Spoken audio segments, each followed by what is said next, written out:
Well, the Union of Concerned Scientists, leading-based science-based non-for-profit, and we do combine a lot of independent research and citizen action to come up with practical solutions and try to make responsible changes in government policy, corporate, and personal action.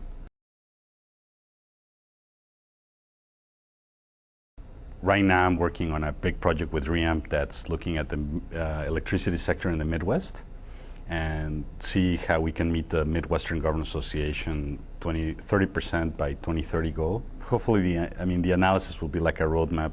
It's a follow-up to some extent to what we did at the national level, but focusing on the Midwest electricity sector.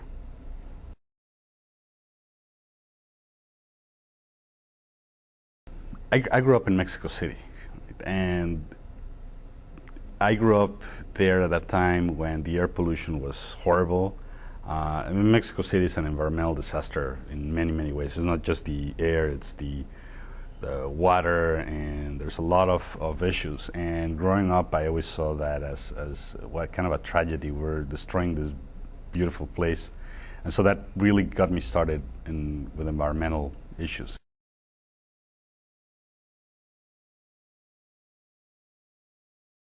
Well, from Mexico to Chicago is not that different. They're both big cities, and culturally, big cities worldwide are becoming increasingly similar.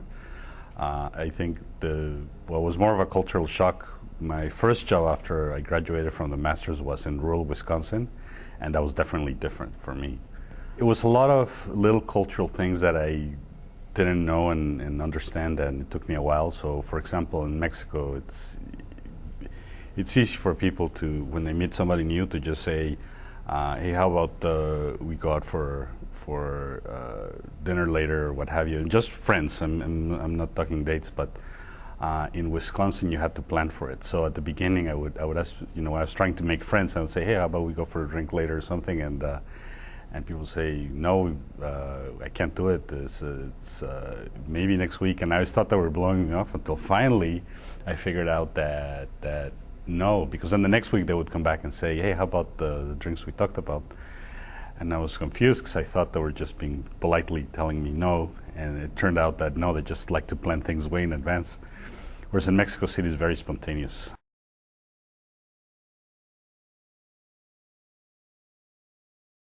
Normally, I would say I do a lot of biking. I love to bike, and the Midwest is a great place for it.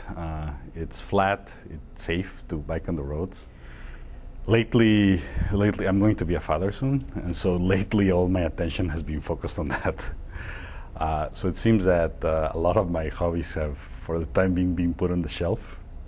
I also like to do artwork, so I do some sculpture and painting, but recently, as I say, the last 6 months, everything's been on the shelf, and no, I haven't touched it. So hopefully, at some point, get back to that.